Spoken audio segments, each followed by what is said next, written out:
Jesus? I'm not sure. I don't believe in God, first of all. I think coming back from the dead is really possible. I didn't want there to be a God. Did not want to be held accountable. I was feeling fearful. Here, I'm the atheist. I'm the skeptic. I didn't want to lose her. And it got to the point where I was so angry, I didn't want to lose her. Jesus' body was never found. And for that, I went to the best scholars that I could track down. The resurrection of Jesus really is the pivotal event of history. What evidence is there to support your claim? Pilate had Jesus flogged and handed him over to be crucified. Mark 15:15. The Romans were very, very good at killing people. They specialized in it. They prided themselves on it. One of the soldiers pierced Jesus' side with a spear, bringing a sudden flow of blood and water. John 19:34. Medical experts have concluded that this account from John, an eyewitness of the crucifixion, is evidence that as he suffocated on the cross, Jesus' heart had ruptured. There came a rich man from Arimathea named Joseph. Joseph took the body, wrapped it in a clean linen cloth, and placed it in his own new tomb that he had cut out of the rock. Matthew 27:57 through 60. Joseph of Arimathea is identified as a member of the council, the Sanhedrin, that condemned Jesus. Burial account of Jesus could not have been made up. The fact that it is Joseph of Arimathea who is the person responsible for giving Jesus an honorable burial is an awkward and embarrassing fact for the early church, and yet this tradition is faithfully preserved in almost all of the traditions that we have about the burial of Jesus. Then the next focus of my investigation became obvious. On the first Sunday after the crucifixion, was the tomb of Jesus Christ really empty? On the first day of the week, very early in the morning, the women took the spices they had prepared and went to the tomb. Luke 24:1. The discovery of the empty tomb by women. If you were going to invent an account about an empty tomb, then why on earth would you invent witnesses, primary witnesses, whom no one would believe? In fact, they would scoff at that later on. How would you have done that? Now, they just would never have made that up. The chief priests devised a plan. They gave the soldiers a large sum of money, telling them, "You are to say, his disciples came during the night and stole him away while we were asleep."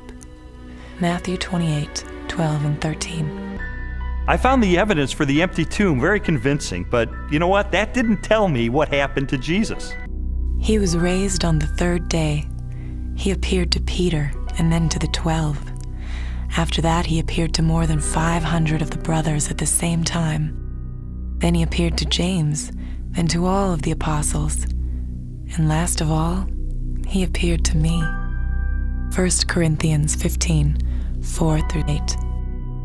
So we have eyewitness first-hand account of someone who himself saw Jesus alive and knows of 500 people or so who saw Jesus alive. That's extraordinarily strong evidence. This confirms for us that the accounts of the resurrection were creedal tradition that were passed on to Paul. It's evidence that belief in the resurrection was already present among Jews within 2 to 3 years after Jesus was killed.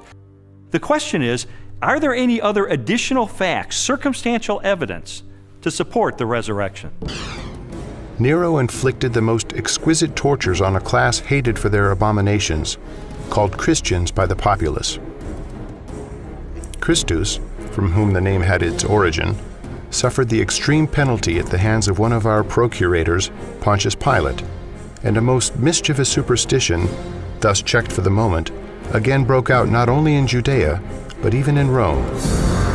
But when they met the risen Lord, their skepticism was transformed into a very confident faith, a great joy, and a determination to preach the good news. Somehow you have to explain the explosion from scared followers who run away to let's worship him, let's sing to him, let's pray to him. These disciples of Jesus were willing to go to the ends of the earth proclaiming the gospel message. Were willing to suffer and die for that.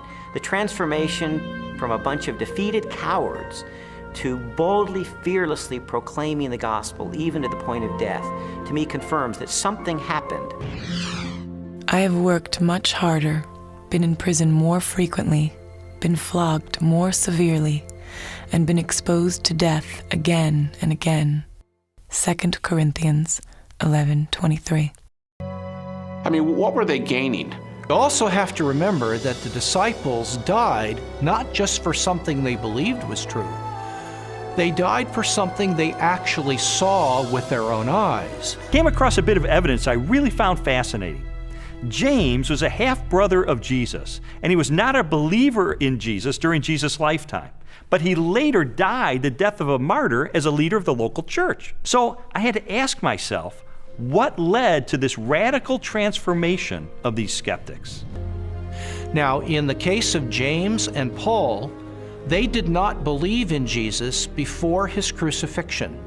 Paul's a persecutor till he meets the risen Jesus. That's not the kind of testimony of someone who all gets together and say, hey, let's just cook this thing up.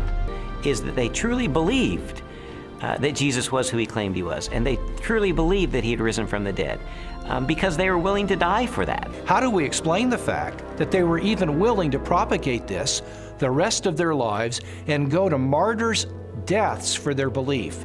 The only rational explanation is that something happened to them between the death of Jesus and 3 days later, and according to their own words, it was that they saw Jesus risen from the dead.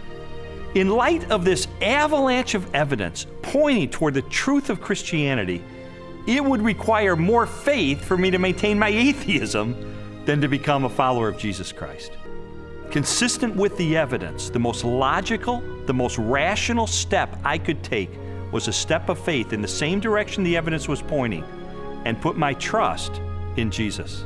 I thought it was too good to be true. My heart was pounding. I was in tears. I was so excited. I just threw my arms around him and kissed him and hugged him and told him how I'd been praying and how lots of people had been praying that this day would come. When Lee became a Christian, his whole life started to change.